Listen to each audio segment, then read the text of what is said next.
അപ്പോൾ സ്നാനത്തിന് മുന്നേ ഉണ്ടാകേണ്ടത് മനസ്സിൽ ഒരു മാറ്റമാണ്, മനസ്സിൽ ഒരു തീരുമാനമാണ്, മനസ്സിൻ്റെ ഒരു രൂപാന്തരമാണ് സ്നാനത്തിന് മുന്നമേ സംഭവിക്കേണ്ടത്.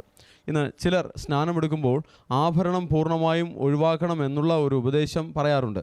എന്നാൽ തിരുവചനത്തിൽ ഒരിടത്തും ആഭരണം ഒഴിവാക്കിയാലേ സ്നാനമെടുക്കാവൂ എന്നൊരു കാര്യം പറയുന്നില്ല. പൂർണ്ണ ഹൃദയത്തോടുകൂടെയുള്ള വചനത്തെ കൈക്കൊള്ളുന്ന ഒരു വിശ്വാസം, അതാണ് ഒന്നാമതായി ഉണ്ടാകേണ്ടത്. മാനസാന്തരം ഉണ്ടാകണം. ഇനി ഞാൻ എൻ്റെ പാപജീവിതത്തിൽ ജീവിക്കുകയില്ല, ഇനി ഞാൻ എൻ്റെ ലൗകിക ജീവിതത്തിൽ ജീവിക്കുകയില്ല, ഇനി ഞാൻ ജഡപ്രകാരമായ പ്രവൃത്തികളിൽ തുടരുകയില്ല, ഞാൻ ദൈവവചനപ്രകാരം ഒരു മാറ്റത്തെ എൻ്റെ ജീവിതത്തിൽ വരുത്തുകയാണ്. ഞാനിനി വിശുദ്ധിയിൽ ജീവിക്കും, ഞാനിനി വചനപ്രകാരം ജീവിക്കും, ഞാനിനി വചനം വായിക്കും, ഞാൻ കൂട്ടായ്മ ആചരിക്കും, ഞാൻ പ്രാർത്ഥിക്കും, ഞാൻ സ്തുതിക്കും, ദൈവവുമായിട്ട് ഞാൻ നല്ലൊരു ബന്ധമുണ്ടാക്കും. അങ്ങനൊരു തീരുമാനം ദൈവമക്കൾക്കുണ്ടാകേണ്ടതുണ്ട്. സ്നാനത്തിനായി എങ്ങനെ ഒരുങ്ങാം എന്ന് നമുക്ക് തിരുവചനത്തിൻ്റെ അടിസ്ഥാനത്തിൽ ചിന്തിക്കാം. യേശു കർത്താവാണ് സ്നാനം അധികാരപ്പെടുത്തിയിരിക്കുന്നത്. യോഹന്നാൻ സുവിശേഷം 3-ാം അധ്യായത്തിൽ നിക്കോദോമോസ് എന്ന പ്രമാണിയോട് സംസാരിക്കുമ്പോൾ തന്നെ യേശു കർത്താവ് വെള്ളത്തിലും ആത്മാവിനാലും ജനിച്ചല്ലാതെ ദൈവരാജ്യത്തിൽ പ്രവേശിക്കുകയില്ല എന്ന് സ്നാനത്തെക്കുറിച്ച് ഉറപ്പോടുകൂടെ പറയുകയാണ്. വീണ്ടും മത്തായി സുവിശേഷം 28-ാം അധ്യായത്തിൽ കർത്താവ് ഉയർത്തെഴുന്നേറ്റതിന് ശേഷം ശിഷ്യന്മാരോട് പിതാവിൻ്റെയും പുത്രൻ്റെയും പരിശുദ്ധാത്മാവിൻ്റെയും നാമത്തിൽ സ്നാനം കഴിപ്പിച്ചുകൊണ്ട് സകല ജാതികളെയും ശിഷ്യരാക്കിക്കൊള്ളുവാനും പറയുകയാണ്. എന്നാൽ ഒരു ദൈവ പൈതൽ എങ്ങനെയൊക്കെയാണ് സ്നാനത്തിനായി ഒരുങ്ങേണ്ടത് എന്നുള്ളത് തിരുവചനത്തിൻ്റെ അടിസ്ഥാനത്തിൽ നാം നോക്കുമ്പോൾ അപ്പോസ്തല പ്രവൃത്തികൾ 2-ാം അധ്യായം അതിൻ്റെ 38-ാം വാക്യത്തിൽ പത്രോസ് ജനത്തോട് പറയുകയാണ്, റിപ്പൻറ്റ് ആൻഡ് ബി ബാപ്റ്റൈസ്ഡ്, അതായത് മാനസാന്തരപ്പെട്ട് സ്നാനം സ്വീകരിക്കണം എന്നാണ് പറയുന്നത്. അപ്പോൾ സ്നാനത്തിന് മുന്നേ ഉണ്ടാകേണ്ടത് മനസ്സിൽ ഒരു മാറ്റമാണ്, മനസ്സിൽ ഒരു തീരുമാനമാണ്, മനസ്സിൻ്റെ ഒരു രൂപാന്തരമാണ് സ്നാനത്തിന് മുന്നമേ സംഭവിക്കേണ്ടത്.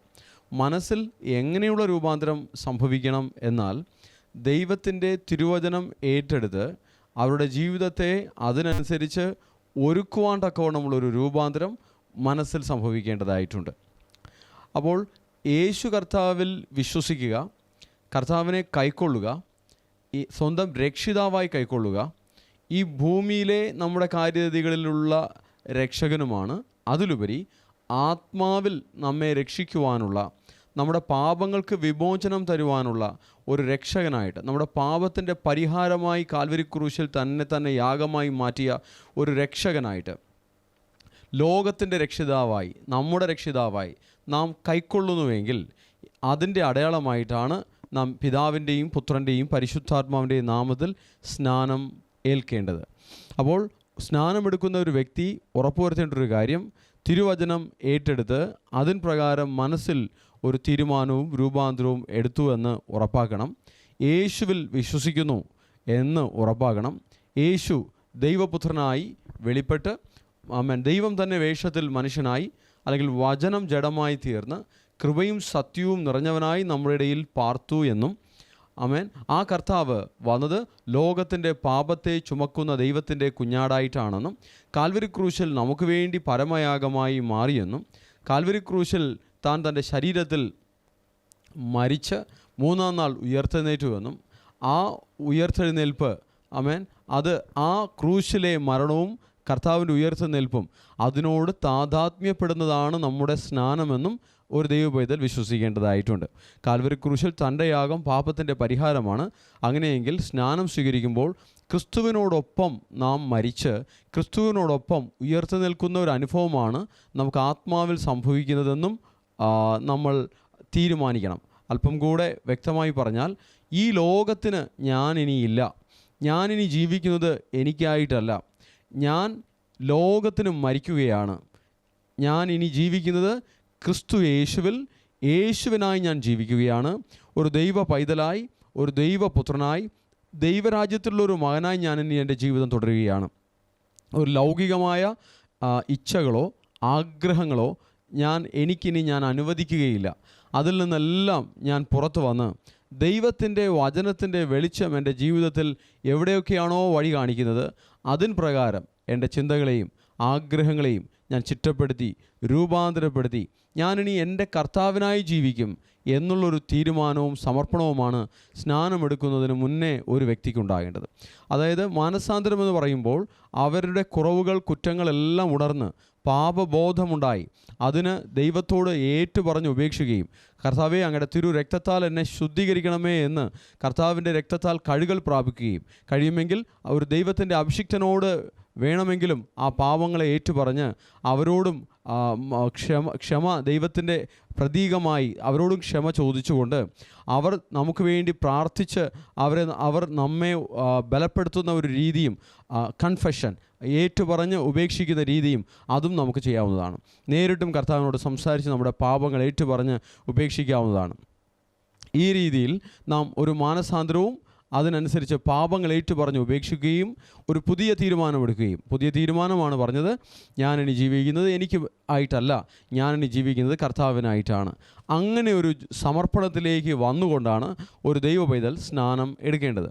സ്നാനം എടുക്കുമ്പോൾ മറ്റ് ഭൗതികമായ ഒരുക്കങ്ങളെക്കാൾ മാനസികമായ ഒരുക്കങ്ങളാണ് വളരെയധികം പ്രാധാന്യമുള്ളത്. ഇന്ന് ചിലർ സ്നാനമെടുക്കുമ്പോൾ ആഭരണം പൂർണ്ണമായും ഒഴിവാക്കണം എന്നുള്ള ഒരു ഉപദേശം പറയാറുണ്ട്. എന്നാൽ തിരുവചനത്തിൽ ഒരിടത്തും ആഭരണം ഒഴിവാക്കിയാലേ സ്നാനമെടുക്കാവൂ എന്നൊരു കാര്യം പറയുന്നില്ല. അത് ചില സഭാവിഭാഗങ്ങളുടെ മാത്രം ഉപദേശമാണ്. ദൈവത്തിൻ്റെ തിരുവചനത്തിൽ ഒരിടത്തും അങ്ങനെ ഒരു നിർദ്ദേശം കൊടുത്തിട്ടില്ല എന്നുള്ളത് ദൈവമക്കൾ മനസ്സിലാക്കേണ്ടതായിട്ടുണ്ട്.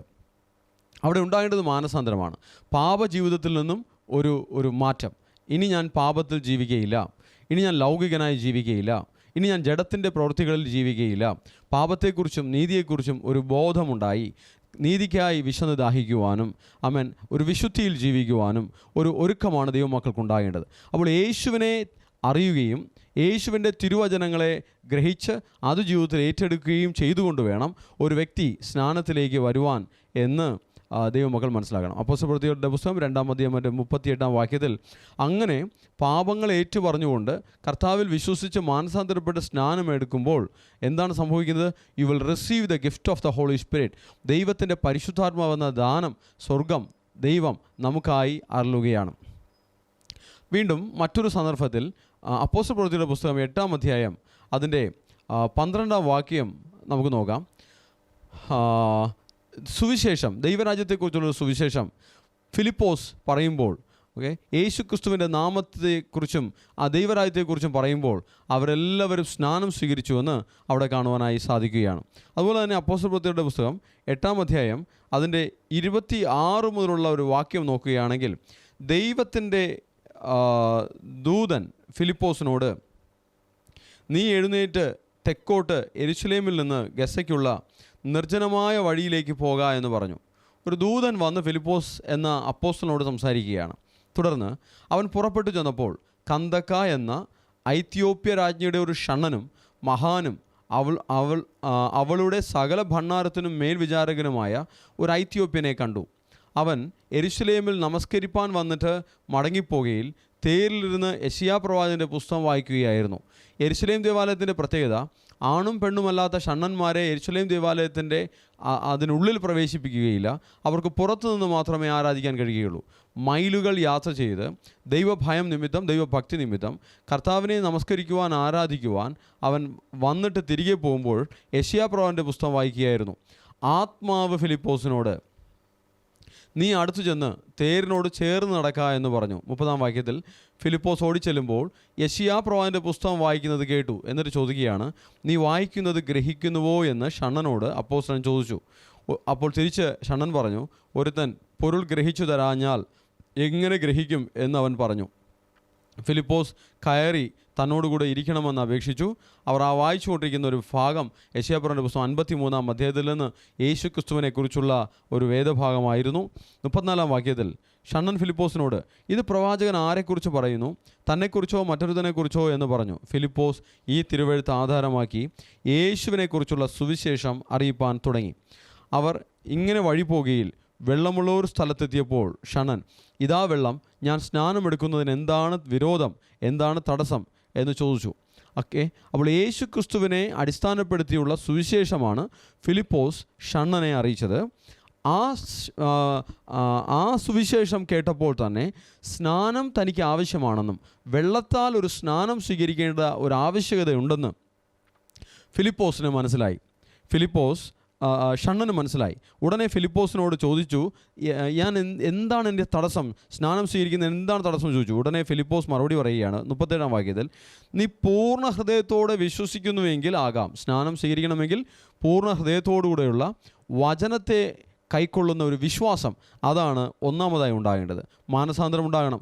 ഇനി ഞാൻ എൻ്റെ പാപജീവിതത്തിൽ ജീവിക്കുകയില്ല, ഇനി ഞാൻ എൻ്റെ ലൗകിക ജീവിതത്തിൽ ജീവിക്കുകയില്ല, ഇനി ഞാൻ ജഡപ്രകാരമായ പ്രവൃത്തികളിൽ തുടരുകയില്ല. ഞാൻ ദൈവവചനപ്രകാരം ഒരു മാറ്റത്തെ എൻ്റെ ജീവിതത്തിൽ വരുത്തുകയാണ്. ഞാനിനി വിശുദ്ധിയിൽ ജീവിക്കും, ഞാനിനി വചനപ്രകാരം ജീവിക്കും, ഞാനിനി വചനം വായിക്കും, ഞാൻ കൂട്ടായ്മ ആചരിക്കും, ഞാൻ പ്രാർത്ഥിക്കും, ഞാൻ സ്തുതിക്കും, ദൈവവുമായിട്ട് ഞാൻ നല്ലൊരു ബന്ധമുണ്ടാക്കും. അങ്ങനൊരു തീരുമാനം ദൈവമക്കൾക്ക് ഉണ്ടാകേണ്ടതുണ്ട്.